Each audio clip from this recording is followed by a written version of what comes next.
correct me if I'm wrong, I classify you as a live band. Let me define that. What I mean by that is whether you're in the studio or whether you're playing to an audience, you're a live band.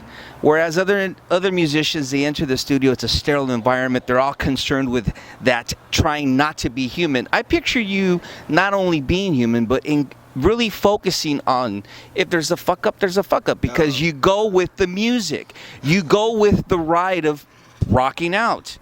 But when you're in the studio, you mentioned that the songs are a little longer. A little bit, not much. Talk to me about that. Well, why are they long? They're a little bit longer just because, going back and listening to our debut 100 million times just to hear what we had done. I just kind of wanted to open it up a little bit more. So it's not necessarily there's more parts. There's not more parts. Same amount of parts. But I kind of let them breathe a little bit in the beginning, a little bit more to kind of set the atmosphere a little bit. Right. And another thing that we weren't really able to do, and You're growing. yeah, we definitely.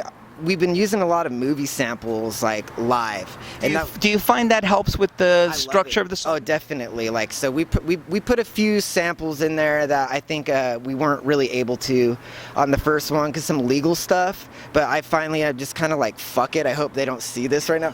Fuck it, But Great. You're gonna blame me if you get sued? yeah, pretty much. But they're just so short. I think the clause and the laws are kind of like real meh.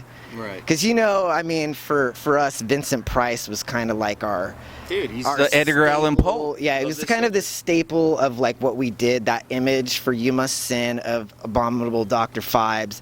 That is like, to me, that's what really pushed us out there, because I was like, you know what, like nobody's doing this right here. We need to do this now. And then I just kind of ran with it. We did a lot of Vincent Price imagery, and I just feel without his voice somewhere in the music, it needed it, so I put some Abominable Phibes in the song. You know what? I'm glad that you mentioned this. How sad is it that in this day and age, we don't have a Vincent Price? No, it's terrible. So you're introducing Vincent Price to a whole new generation that probably doesn't even know who the fuck is. I mean, it's like one of those things for me. I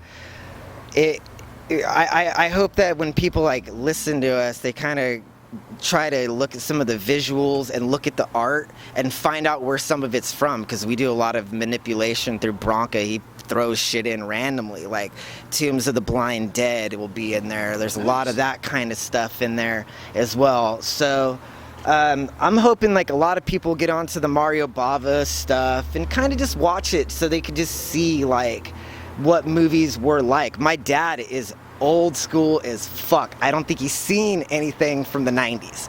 So, I mean, it's like, if it wasn't in the 80s, 70s, or 60s, or 50s, even 40s, he even fucking doesn't know it. So when I was growing up, it's movie time with Dad. I'd go out in the living room, there'd be fucking, Vincent Price, there'd be like, there'd be Giant on, there'd be just so many, Steve McQueen movies. Like, I can't name subconsciously, all of this is in the creative process for Beastmaker? Yeah, definitely. And I definitely love art for inspiration as well. So, like, some of my favorite, like, Abominable Phibes poster, nice. I wrote like 4 songs looking at that. Wow, really? Yeah, man. And in my studio, I got like Tombs of the Blind Dead posters up, and that gives me automatic influence. All I have to do is look, and then I have my, the Templar, no eyes, they're like glowing, says Tombs of the Blind Dead. Fucking amazing. Nice. Yeah. When will this record be out? The new one? I can't really say. Is there a working title? The title's called Inside the Skull. That is easy to pronounce. Yes, that is much easier to pronounce. What is the meaning of that? Okay, well, it's kind of a concept I had come up with of a guy that kind of finds a way to live forever, but the cost for living forever was to live in solitude for eternity. So there's kind of the premise of the story is there's a price to pay for everything. Yeah. There's a price that is always, there's a debt owed in life. So you could take it in whichever way. You could look at it as horror, because it kind of has that going into it. I try to put that imagery in there of death, and then I put in there of life as, we must pay the debt of something to get what we want this day and age. Awesome. And Rise Above Records as well? Yeah, Rise Above. It'll be out 2017 early. That's all I can really say right now. And then now. you'll be hitting the road as usual. Europe. This is what I really like about the band. The fact that you get up and you go on the road. The fact that you get in a van and you go touring. You know, Scott Carlson, Repulsion, Cathedral, Church of Misery, Lee Dorian, big fans. Yeah. How do you feel about that? What, with those guys? Yeah, That's what a seal of approval. Maybe cats. Well, those dudes. It's all due to you playing live. Those dudes are like huge influences for me. I was actually listening to Cathedral on the way here, and I've said that many times. I'm a big fan of Cathedral.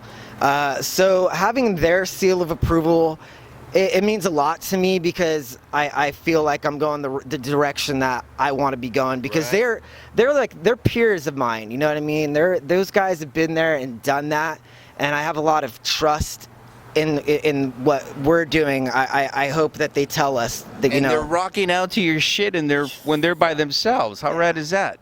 It's mind blowing. You're playing 2 dates here. You're playing today in Los Angeles with I butcher his name. Why don't you help me? Brant Bjork. There you go. Caius. And you're playing San Francisco. Yeah. 2 dates. That's it. 2 dates. And then what are you doing? We're going to be finishing up. We're working on mixing and mastering our album. And kind of if there's anything that we fucked up on really badly, we're just kind of taking it in right now and hearing what there's. I definitely made some. But they're probably going to stay. Good. They're probably going to stay in human, there. Man. Yeah, it's human, and it's like, but you know, sometimes you go in there on a guitar solo, and there's just a really bad off time thing. Sometimes it's hard because I'm just like, ooh, could I get by with that? You know what I mean? Because I would. I'm the type that would totally be like, well, fuck it, who cares? Right. I mean, to me, it's like, is anybody really paying attention to solo that much anyway? It's like 2 seconds. It's rock and roll, dude. My solos are like fucking 5 seconds long. Yeah, it's rock and roll. Rock and roll should be loud, raw, and human, which is what Beastmaker is. Make sure you go to Rise Above Records. Pick up Lucis Naturae. Rise Above Records in 2017 for Inside the Skull. Go to Beastmaker, check out their schedule when they tour, because they do tour. They're going to be coming to your city and coming to Europe. Thank you so much for taking the time to talk to me. Give me some love, brother. All right. And we're out.